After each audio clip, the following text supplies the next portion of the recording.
This is My Child Will Thrive, and I'm your host, Tara Hunkin, nutritional therapy practitioner, certified GAPS practitioner, restorative wellness practitioner, and mother.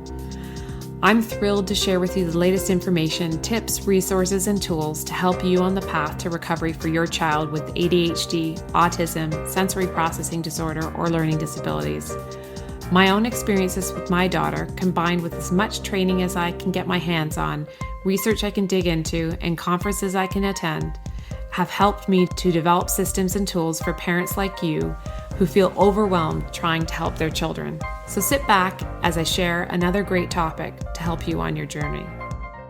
Hi, everyone. I want to welcome you back to the My Child Will Thrive podcast. I'm here today with Jason Seib, and Jason is someone that I have been following for a long time. And the conversation today is going to be a bit of a departure for us at My Child Will Thrive, because usually we're talking about interventions that are going to help your children, be it nutritional, biomedical, or neuro rehab. But what I want to talk to you today about is self-care. Along those self-care veins, we've been talking more and more about that because as parents of children with special needs, we often don't look after ourselves very well. And Jason is an expert in this area, in particular in the area of fat loss, but why I like to listen to what Jason has to say about this is because it's more than that. So Jason, without any further ado, why don't you tell everybody a little bit about yourself and what you do and how you help people? Yeah, thanks so much. It's great to be here. I work almost exclusively with women. I mean, there are a few men in my world too, but these days I work almost exclusively with women, and I work in large part on mindset and perspective first, and then eventually alongside of the physical changes that need to be made to produce health, predominantly with women who have done a lot of yo-yo dieting and have a lot of frustration, a lot of body image issues. So sort of the standard fare in the Western world, women not real happy with their bodies. And I absolutely am a health and fat loss coach. We produce fat loss by getting a body into peak health. And not tricks or gimmicks, but bodies in peak health always look fantastic. So that's absolutely our goal, but very much from that perspective of why do people quit? What makes women trip themselves up? Why are they oftentimes their own worst enemies when it comes to being able to stick to these things? And I've been working in that sort of psychology realm with a more cognitive approach for quite a while now. So I've kind of married these two worlds, and we've had a lot of success. I have a fairly specific audience, but it's a broad audience. I know those things sound contradictory, but there are a lot of women out there that are in this place. But I'm not just that guy that tells you how to rip 20 pounds off yourself before you gain it back. We're only looking at long-term sustainable changes that then actually lead to happiness instead of just more desperation. Thanks, Jason. Actually, the reason why I like what you do is actually because you don't have an elevator pitch. It isn't a simple solution all the time when we come to look at these health issues. And people that listen to me also know that I don't think these things are simple either. But what I want to circle back on is one of the things that you talk about a lot, and just so that people can get an idea of the perspective here. But you talk about a body in peak health. And I think that's why I'm attracted to one of the many reasons I'm attracted to what you do is because you talk about the underlying health, whole health perspective, as opposed to just losing fat for the sake of losing fat. Yeah. Yeah. And if we look at this from a scientific perspective, it's the only thing that makes sense. I mean, like, think about this in the form of any other creature on Earth. When you're not thinking about humans, you're talking about any other animal. It's just logic. I mean, you look at a tiger in the jungle. If that tiger is super attractive to the other tigers of the opposite gender, then there is only one explanation. That's a healthy tiger. And that's that you wouldn't think anything else. You wouldn't think, oh, that tiger's skinny, but he carries himself well. I mean, like there's only, or vice versa, that tiger's built really well, but he doesn't carry himself well. Everything about that tiger that would be attractive to the opposite sex is a display of health. These are fitness indicators. And basically what that boils down to scientifically is we are all, us and tigers, looking for good places to mix our genetics to give our offspring the best possible chance downstream. And the best display of that in humans is health. So when people, like the women that I work with, try to shortcut that and they go, what is your goal? Well, I want to look better. Okay, how do you want to do that? Well, I just want to get thinner. You're taking something that is basically an indication of health and making that the goal. So why not just say, oh, well, I want to look better. Well, how are you going to do that? Well, I want to get better digestion, or I want to get better hormones, or I want to, all of these things are equal in your physical display as far as health is concerned. And you could be measuring any one of them. You could be saying, when I have really good markers of health in all of these various areas, there's no question I will be more attractive than when I don't. And bodies in peak health always look great. I used to do an exercise in my seminars where I'd tell everybody to close their eyes. They'd all close their eyes. I'd say, okay, picture the most beautiful body that you can of whatever sex you're attracted to. Picture the most beautiful body. And I'd say, women, take the head off that body, because you have to just be thinking about something physical. You can't think like, oh, well, he's sweet, so I think he's attractive. It's got to just be a body. And when they were done, I go, okay, open your eyes. Raise your hand if you didn't picture a body in peak health. And in, I don't know, dozens of seminars, I never saw a single hand go up. So once you put it like that, and you kind of, go backwards through that process, it makes perfect sense. That's what we're attracted to, whether or not we like it. We can, Disney and romance novel-ify it and end up with these other ideas of what we think beautiful or pretty is. But scientifically, it is a display of health. So when you want to be more attractive, if you get more attractive in any way that you can keep it for an extended period of time, it isn't fleeting, like if you starve yourself and then gain all your weight back, you have without question improved your health. So there's no other way to explain this. There's no other definition of beauty that scientifically makes sense. I mean, we have varying opinions of things like, some people like blondes, some people like redheads, some women like tall or short men, whatever. You can have those kinds of opinions. But nonetheless, when we take your opinions, if you like blondes and we line up a bunch of blondes, you will naturally be more attracted to the healthiest specimen, regardless of whether or not you understand that. And that would obviously be like if they were all otherwise identical. If you took identical septuplets and one of them was more healthy than all the others, you may not be able to put your finger on it, but that's the one everybody's going to point out as the most attractive. End of discussion. So yeah. It completely makes sense when you explain it that way. And I think for a lot of people, like you said a lot of people, we think that when we lose the weight, and often that's done through some form of yo-yo dieting. And I think that anybody that's considering the need to lose weight obviously has, in most cases, has lost it before and then gained it back and then some in a lot of cases. So it's the lack of maintenance and the frustration around that, being able to maintain a lifestyle that works. But I think there's a lot of hope in saying that if you do it in a healthy way, and then you're going to end up with a healthy body, and that likely will be one that's leaner and more attractive in the end as well. Yeah.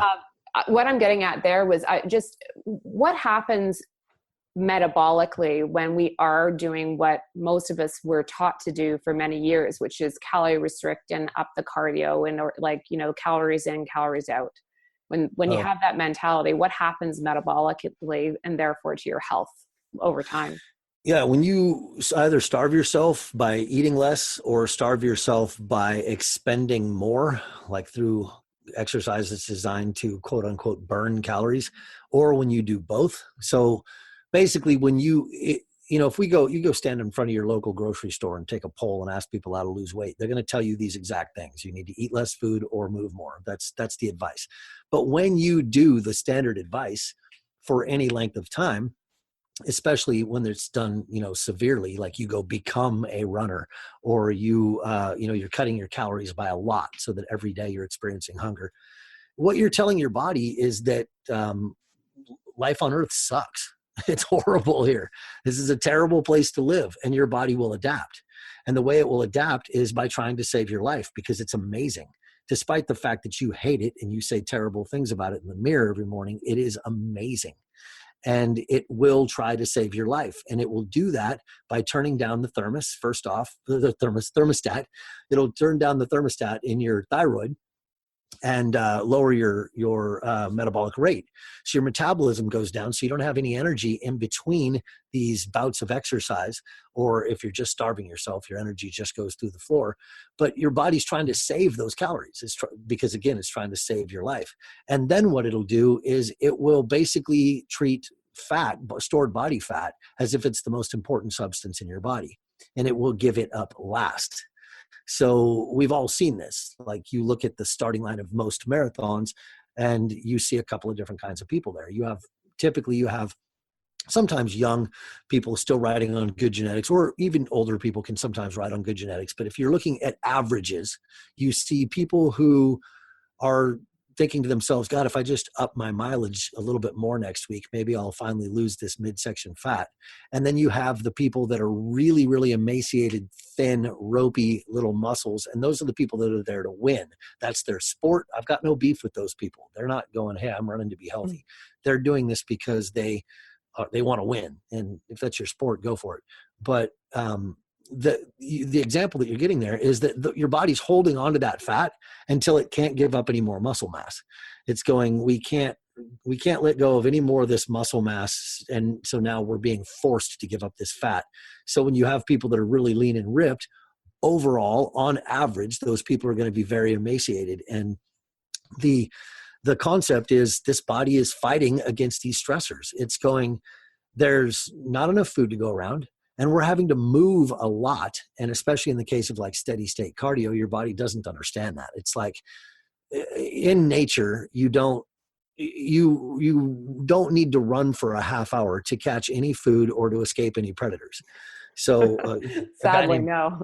Right. So we're very much designed to sprint and then walk huge different distances. That's why we have this great big calcaneus, that heel bone. And a guy named Frank Marlowe, who spent I think 15 years with the Hadza in Tanzania, said he never saw an adult male run more than 20 meters in all that entire time. And so your body's trying to figure this out. It's going, we're obviously being chased by a three-legged tiger, or there's not enough food to go around for whatever reason, and we just can't eat enough to sustain all of this. So hoard that fat. Do exactly what anybody would do in a famine. If you suddenly hit a famine, what's more important, your bank account or your pantry? Anything that you see in the world that you could shove into that pantry, you're going to shove in there. And that's exactly what your body is doing in your bloodstream. It's going, fat we're not using right now, or triglycerides that have been made from carbohydrates, whatever. Get that into the fat cells, because we don't have enough food to go around. We need to stock up these batteries. And then, for God's sakes, don't use too much of it if you can help it. Let's get the metabolism turned down and save. So with enough time, metabolisms get broken. And then you have people running the same mileage each week, or doing the same amount of cardio, the same spin class, but they're not losing weight anymore. And oftentimes they're actually able to put on weight at that same level. But most of them are telling themselves, well, if I just didn't do this, it would be so much worse. So I guess I'll just continue on. And it's kind of this sad state where eventually I get them, and they have to go through some pretty major repair. And sometimes that really slows down the process, which can really, really interfere with people's motivation. If we tell you, it's going to be a couple of months before you lose a pound, most people are like, I'm going back to Weight Watchers. Yeah, even though that ends you up in the same place again. One of the things that a lot of the people that are listening to this are dealing with is sort of a constant state of stress, which I think is not unusual in this, in the world we live these days anyway. But it has been likened in studies to the equivalent of PTSD with some of the parents that are working with these kids on a daily basis. Certainly. What the impact of that type of emotional stress on an ongoing basis, what does that do to your ability to become healthy and therefore lose weight?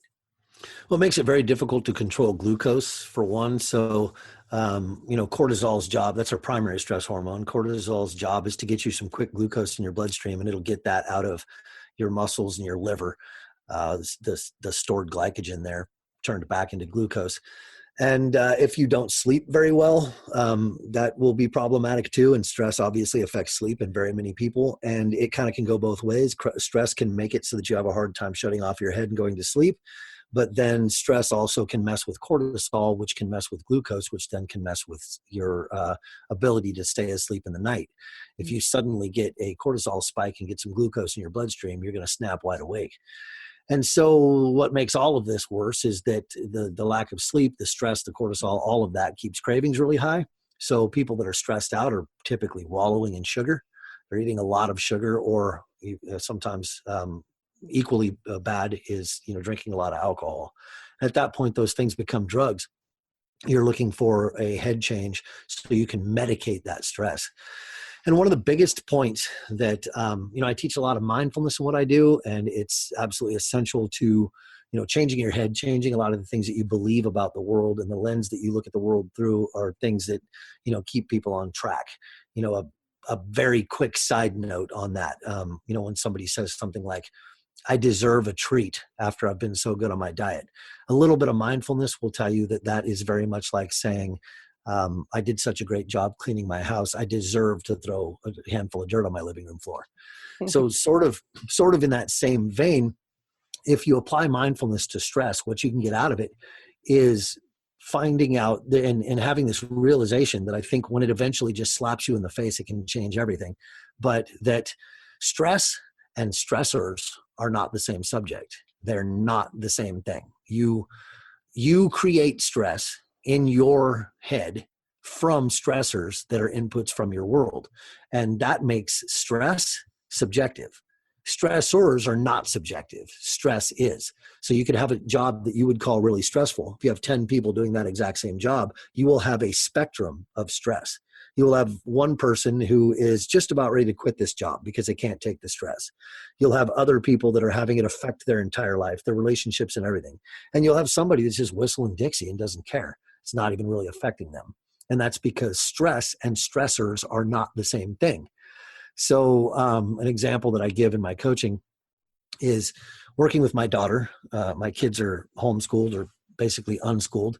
She was working on some math one day, and she was super frustrated, and she wanted some help. I could see tears in her eyes, and I remember feeling like that as a kid.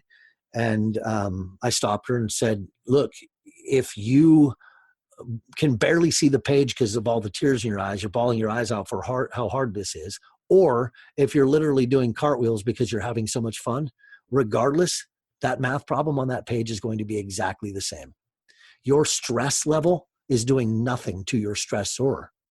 So walk away for a few minutes, take a few deep breaths, and realize that the emotions that you're feeling are making this situation not any better and probably only worse. And you have a choice in those. You can go, okay, negative emotions that just showed up, frustration, anger, whatever. I understand what you're trying to tell me. I get it. This requires my full attention. I have to address this stressor right now. And it's going to be uncomfortable. It's going to be rough to try to get through this right now. I understand that. You're saying, difficult time, right in my face, right now, deal with it. Now I can go forward from here as frustrated or not frustrated as I want, but I have to go forward from here either way. And I think once you kind of get that perspective, you can stop and apply some mindfulness to it and really, really have a dramatic effect on stress. It's worked for me for a long time. It's worked for a lot of my clients. You you just need to remember that stress and stressors are not the same. And, I think that perspective can change your life. Yeah. Well, and especially since, I mean, a lot of times people are given the advice that you obviously want to take yourself out of that, what they would call a stressful situation. That's not an option in this case. So Right. having techniques to deal with the stressors that are there are sort of ever present for a lot of these parents, I think is really, really important. So Yeah. in your programs and with your coaching, you teach mindfulness. When you say mindfulness, what does that look like, and what types of techniques do you tend to recommend to people that are just starting out trying to work through their stress that way, or their stressors? I think I'm a little unique in this area. I've sort of formed my teaching and my coaching over just the years of experience that I've put into it. But I teach a very cognitive therapy based approach. So it all starts with meditation, and I get people meditating. I mean, even with just as little as 3 minutes a day to start. And I don't typically recommend anybody ever go more than about 10 minutes. I meditate 10 minutes a day, but I don't teach a meditation that you're likely to get on a retreat. Um, as a matter of fact, this can oftentimes be problematic for people that are like, oh, yeah, I'm a long time meditator. And I'm like, okay, well, you might need to think about this a little bit differently, because I'm not going to have you try to relax, and I'm not going to have you find a happy place in your mind, or, go lay on that imaginary beach. Um, what I teach is very much like exercise. And I've said lots of times in lots of places that when I sit down to meditate, those moments before feel like, to me, like walking into the gym. I feel like a little bit like, okay, gonna get this, like, let's do this, and I'm kind of pumping myself up a little bit. So I have people sit down on the edge of a chair, not leaning back. So you're very upright, but good posture, very awake and alert. They set an alarm on their phone, rest their hands in their lap, and then start focusing on their breath. And usually only a few breaths are going to go by, and their mind is going to start to wander. And then once they notice that their mind is wandering, that's that moment of mindfulness where they go, okay, I just caught myself thinking. And in that moment, if it's the first time that it ever happens to you, then you kind of get this, hey, look, I am not my thoughts. Those are separate from my identity. Look at this. I just caught myself thinking. And then you change back to your breath, which is you practicing changing your thoughts. So two things are happening there. First, you are seeing yourself thinking. Second, you are taking control of what you're thinking. And the way that translates into real life for my typical client is, things like they're having a low body image moment. They're beating themselves up in the mirror or something like that while they brush their teeth in the morning. They stop and go, what the heck? Why am I doing this? Like, this is pointless. Is this going to make it more likely that I make good decisions at breakfast? Like, okay, this is a dumb line of thinking. I'm moving on. And they, okay, what am I going to do this weekend? Or I wonder what so-and-so is doing. And they literally change their thoughts. In the situation we've been talking about here with mothers and in these stressful situations, a place where it's probably going to be applied or could be applied very regularly would be through worry and rumination, where you're not in this moment right now. You're stressing out based on something from the past that you're projecting onto the future. This is going to be really hard. This is going to be something that I'm going to have to navigate. I'm worried about that. It's a month away, but it's going to be very difficult for me. Instead of going, I don't have that decision to make right now. I have this decision, only the next one, and that's all I will ever have. So I catch myself thinking this stuff. I catch myself ruminating, and ruminating is vastly more common in women than it is in men, and which they believe is probably a big part of why we see more depression overall in women. Sometimes the severity of depression gets really common between men and women. We're talking about people that are at the absolute worst levels of depression. It seems to level the playing field a bit there, but overall, just depression is more common in women. Could in large part be due to this. Also, probably our current situation with women's social drives and social media. But I'm getting off my subject here. The cognitive meditation mindfulness approach to this would be intervene, rationalize, like, this isn't rational, this is silly, I'm being emotional, rather than thinking about the facts, and then you pull it back to something that makes more sense. And what comes out of it is usually far less self-abuse. Yeah. Well, and actually to that end, I mean, you do talk about the social media aspect a lot. And one of the things that parents and moms in particular in this, with kids of this nature, is often we're looking at social media, and social media is usually is the best of everybody's lives. And when your life is not so picture perfect, it can be incredibly depressing, and also you're comparing what your child's doing to another child, and where you're at. Why not actually talk about a bit about how you find that impacts the health and well-being of the people that you're working with? Yeah, and the women or listen to the podcast, a little situation, I think, in that, if you have kids that have special needs, you're not surrounded in the real world by people with kids that have special needs. So I could see why a Facebook group would be valuable. That would make sense. But you don't have to have any friends to be part of a group. And so my typical advice for the average woman that I work with is, look, you got to get off of social media, or at least try it for a temporary period of time. Because the data is just mountainous that it's wrecking women specifically. I mean, the effect that it has on women is just not the same that it has on men. And it's because of how you're hardwired. Women, the female babies at the age of like 2 weeks are already analyzing faces to develop emotional intelligence at a rate that the boys never will. And then when girls hit puberty, they rank themselves by how many people like them. You are ranked. You are as highly ranked as you are popular, whereas boys are throwing elbows. They're competing and sometimes even fighting, but they're playing sports and beating each other in video games, talking trash. They're literally vying for actual rank, where the girls are vying for popularity. And that makes sense, because the fairer of the species 20,000 years ago, you're going to survive better and longer and more comfortably the more people like you and would help you in your time of need, band together with you, protect you, all of those things. So it makes perfect sense. You take women 20,000 years ago and have them throw elbows like men, and humans are extinct right now. So it makes perfect sense. But social media is just heroin or cocaine to your social drives.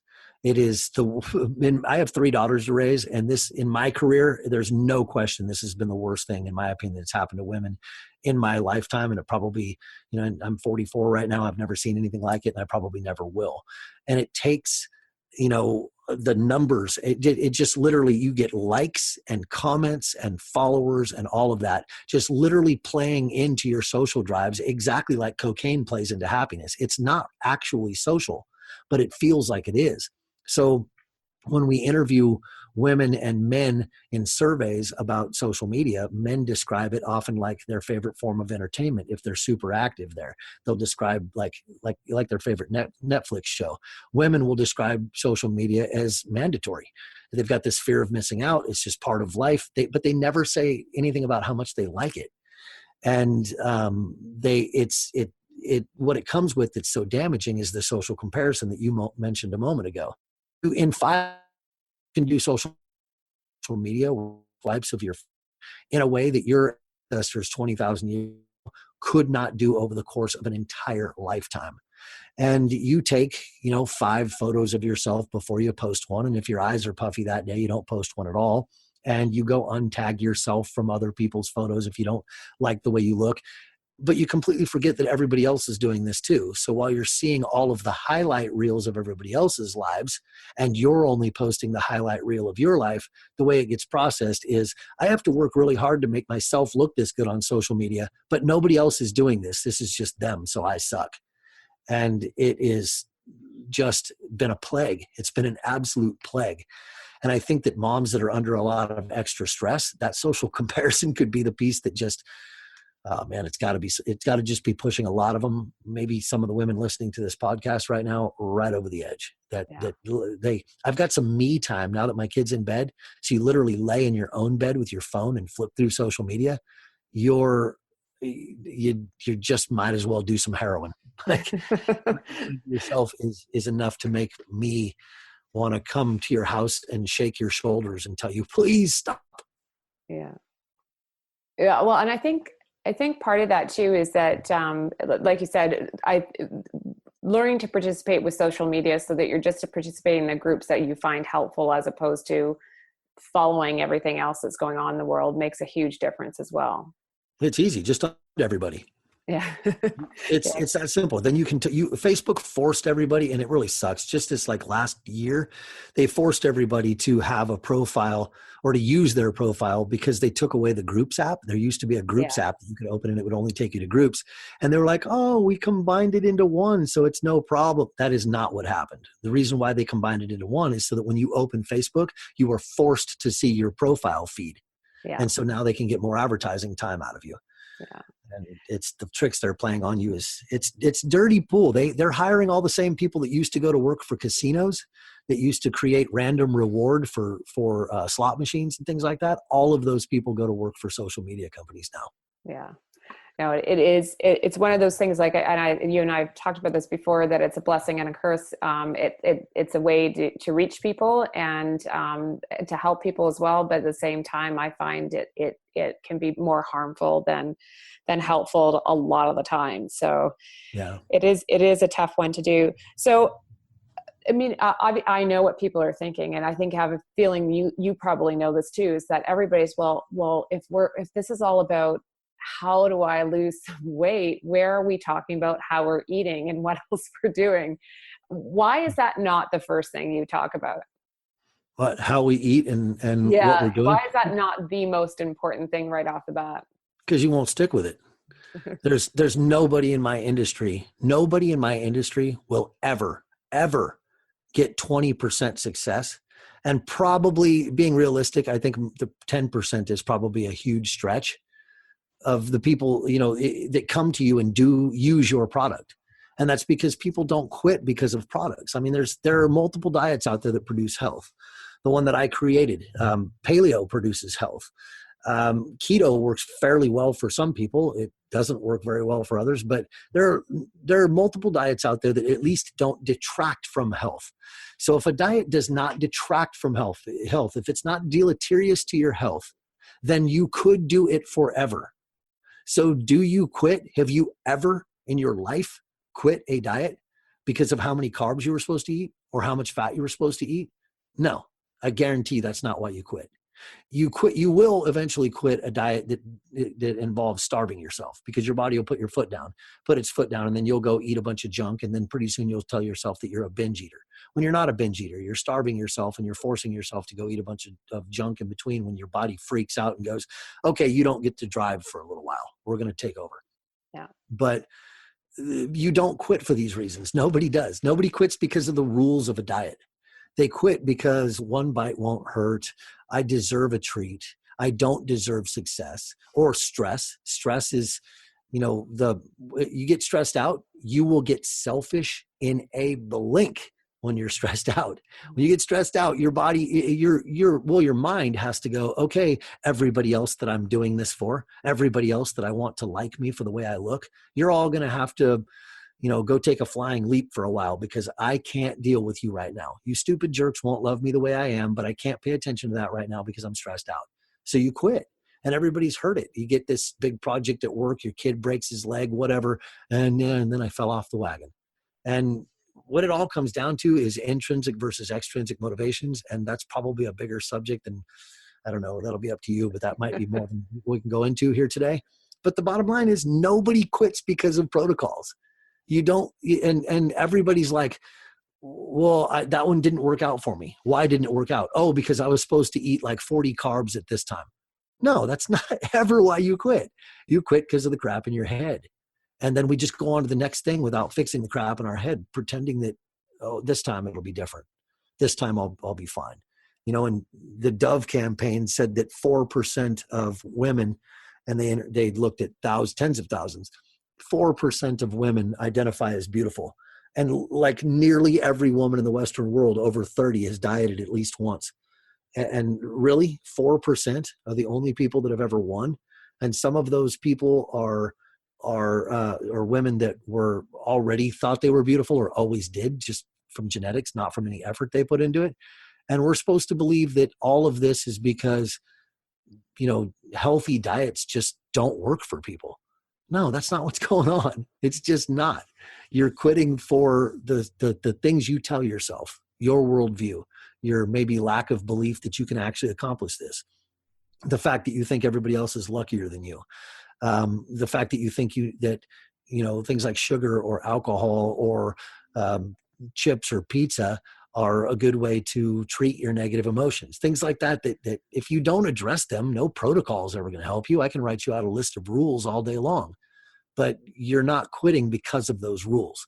So it sort of becomes incidental. I feel like I have all of the answers for how to get you healthy and fit. If you were a robot and I can just plug a program into your head, I can take you right to it. That part's the easy part. So, it's like 20% of my job, because all the rest of it is getting you to a place where you won't stop, where you won't quit doing it, despite the fact that you were on the right path.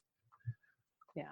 Well, and I think that is therein lies the big challenge for everybody, is that picking the right diet isn't necessarily always isn't always the end solution. And as you said, in most cases, it isn't the end solution. In the end, if you don't get your head around it the right way, then it won't make lasting change, which is really what good health is all about in the end. Yeah. And to that point, like in my world, one of the really frustrating things that I deal with is that I have like this sort of revolving door problem where the same people come back over and over again. And they go, I did it. I lost weight. I don't know why I quit. Why did I quit? And I'm like, then when they come back again, I try to get more into that and go, look, this is what you're going to have to do. And if they can't change their mentality or their perspective, they just keep dieting. And dieting is following a list of rules instead of changing their actual behavior. And so they'll come back around again. And I have people that have come through the door 10 times because I can't get them to go work on the stuff that actually matters. Yeah. Well, and that's what's really interesting about it. I mean, like you said, you have developed a diet, which I would like to touch on a bit too. The alt shift diet, that deals, one of the reasons why I started to follow your work, too, Jason. I mean, I'm, as you know, and as my listeners know, I'm a nutritional therapist. So you think that you know everything there is to know about nutrition and health. And obviously I know the underlying things, but I also was trying to find something that works for people that are having metabolic challenges from a number of years of sort of treating their bodies improperly. And that's one of the reasons why your diet caught my eye. That was the first thing that caught my eye when I started to follow your work. And then obviously I've learned more about the real things you need to do in order to make lasting change. So the alt shift diet, maybe if you can just touch on that a little bit so people get to know an idea of what that is. But then I want to talk about some of the other things that you've done since there, body beliefs and alt shift left as well. Yeah, well, alt shift is I came from the world of paleo. My first book was The Paleo Coach. It did well. I'm still very proud of it, but paleo wasn't producing enough consistent fat loss for me. So it's just basically built on that concept for not only which foods we should eat, but how we probably would have taken them in a natural environment when food wasn't just, right there in the fridge.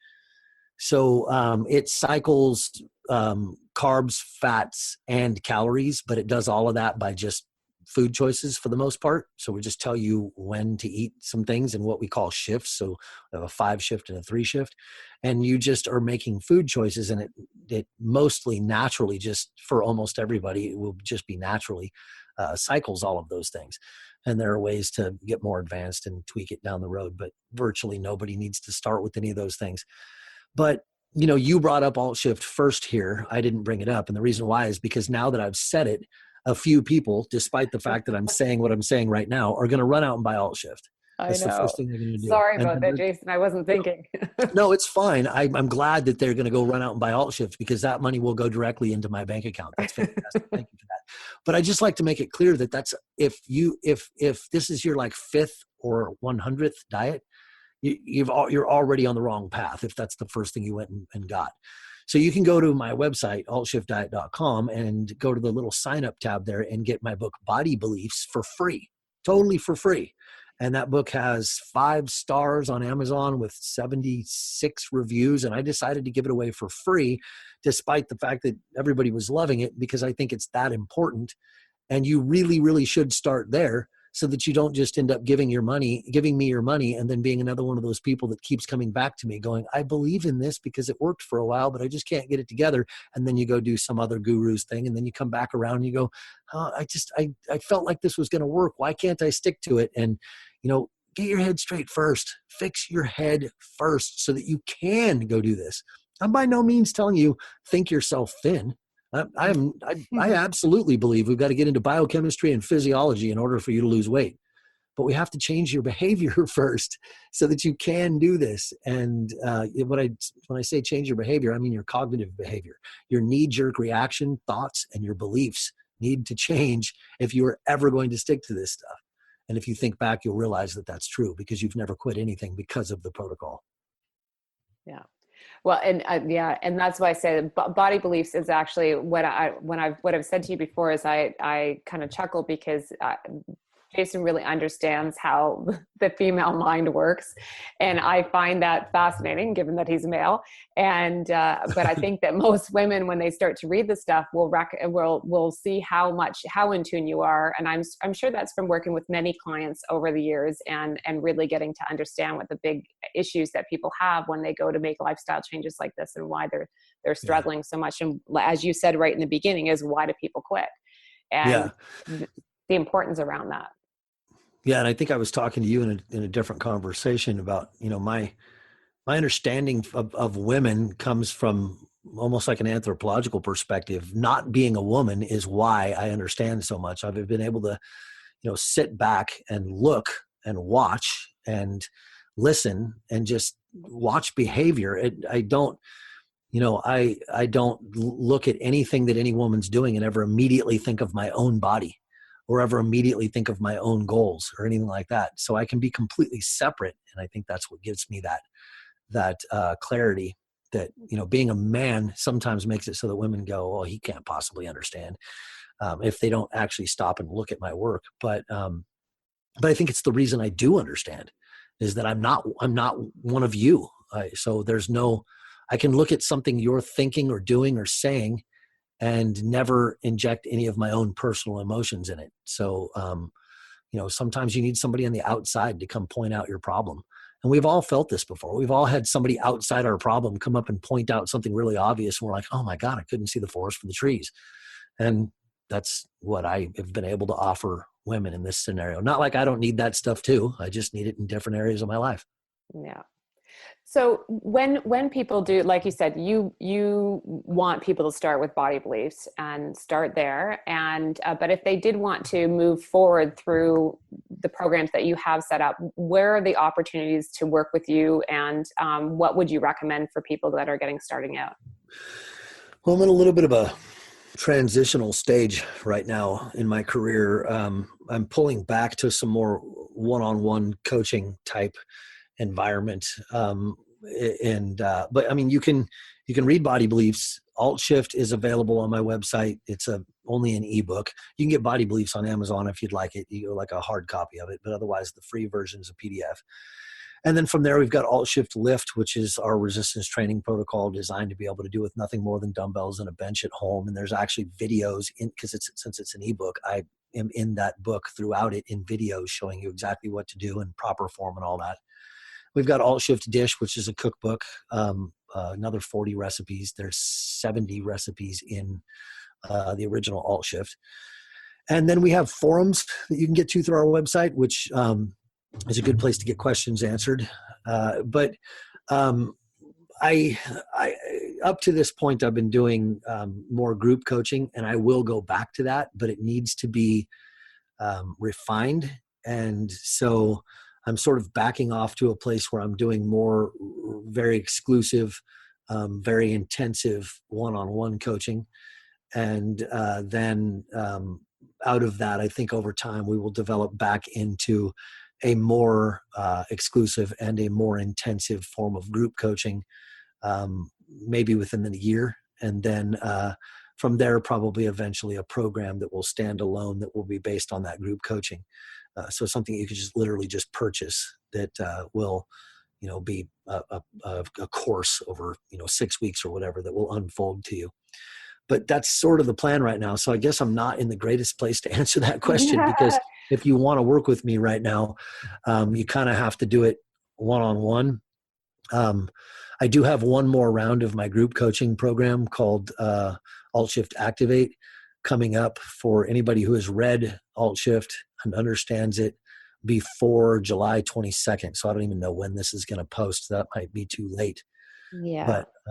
But yeah, so I'm the best thing you can do is go read Body Beliefs. And then if you want to jump into Alt Shift, great. And then you can easily get help in our forums if you have questions. And then get on my email list, and that's how you'll always hear what's new going on. But that's how you'll get Body Beliefs anyway. You've got to join my email list to get it. And then you'll hear everything new I've got coming out. If I've got any spots in my schedule for one-on-one coaching, that's how you'll hear about it. When I eventually go back to group coaching, that's how you'll hear about it. So that's the way to get on the radar. Yeah. Well, and what I really appreciate about the way you go about doing your work and developing your work is that when you're in it, you're all in it. And anybody that works with you or is in one of your programs can tell that by the way you do things, including giving out your own cell phone number, which I think is super brave. Yeah. So I encourage everybody to go and check out the books, because when you're ready for it, I'm sure that Jason will have something there beyond just working independently that will work for you. And also what the other thing is, jump into the forums, because Jason fully believes you shouldn't be on, we should get off social media. He's really, he walks the walk, and all his stuff is offline, so that you don't have to go on Facebook in order to engage with the people that are working the programs. Yeah. So I actually have a Facebook group that has 6,500 people in it. And I just up and walked away from it. I mean, I posted that, look, I can't keep doing this. This is hypocritical of me to be telling you that, I want to help you with your body and your mind, but I don't believe I can do that for you if you're getting this much social comparison. And yet I'm telling you, come find me on social media every day. So I walked away from it, and I took a fairly substantial hit. We really did see that in sales, that decrease in sales. And we could certainly be farther along and more popular if I would have stuck that out. We grew that Facebook group in just over a year. And hopefully that'll tell your listeners that, I'm dead serious about this. The social media is a bad thing, and I was willing to take a fairly massive pay cut to walk the walk. So there it is there. Yeah. Well, and of course, everybody that works with you appreciates that too, just because you don't have to go onto social media in order to interact with the other people that are doing Alt Shift and working on their mindset and everything else. I want to thank you so much for taking the time to talk about this today, because although, like I said, it's a departure from the types of conversations we have, in the end, it all comes back to working on our underlying health. And we do talk about that a lot, but usually about our children. And I think as parents, we have to start to pay more attention to what's going on with our own health, so that we can, for ourselves, and also so we can be there for our kids as we're continuing to work with them, because eventually we all burn out. Yeah, if I could just leave with this one thought, I just want to remind moms that you are always going to be an amazing giver if you're selfish enough to be awesome. That when you are awesome, when you are just a freaking amazing person, that is how you will be the best giver, not by letting your life just completely run you over. And I know sometimes you don't always have control of that, but when you are amazing, you will be the best giver. You will have the most of yourself to give, rather than just, being the slave that gets everything done for everybody on time. So just consider that and think about where you can make some small changes to be just a little bit more selfish, so that you can be a little bit more amazing for the people you love. Yeah, I can't imagine a better way to wrap things up. So thank you again, Jason. And I will make sure that we have links to your website and I know you have a podcast as well, and all the books and things, so people can get reading, and they're going to start with Body Beliefs. Do it. Yes. Start with Body Beliefs. It's free. Exactly. Perfect. Thanks again. And Yes. I look forward to talking to you again soon. Awesome. Thank you so much. It was my pleasure. My Child Will Thrive is not a substitute for working with a qualified healthcare practitioner. The information provided on this podcast is not intended to diagnose or treat your child. Please consult your healthcare practitioner before implementing any information or treatments that you have learned about on this podcast. There are many gifted, passionate, and knowledgeable practitioners with hundreds, if not thousands, of hours of study and clinical experience available to help guide you. Part of our goal is to give you the knowledge and tools you need to effectively advocate for your child so that you don't blindly implement each new treatment that comes along. No one knows your child better than you. No one knows your child's history like you do or can better judge what is normal or abnormal for your child. The greatest success in recovery comes from the parent being informed and asking the right questions and making the best decisions for their child in coordination with a team of qualified practitioners in different areas of specialty. That's a wrap. Thanks for joining me this week on the My Child Will Thrive podcast. I want to share with you the free tools I've created to help you on your journey. So head to mychildwillthrive.com/library to get free access now. And as they say, it takes a village. Join us in the My Child Will Thrive Village Facebook group, where you can meet like-minded parents and stay up to date on everything we have going on at My Child Will Thrive. This is Tara Hunkin, and I'll catch you on the next podcast or over at mychildwillthrive.com.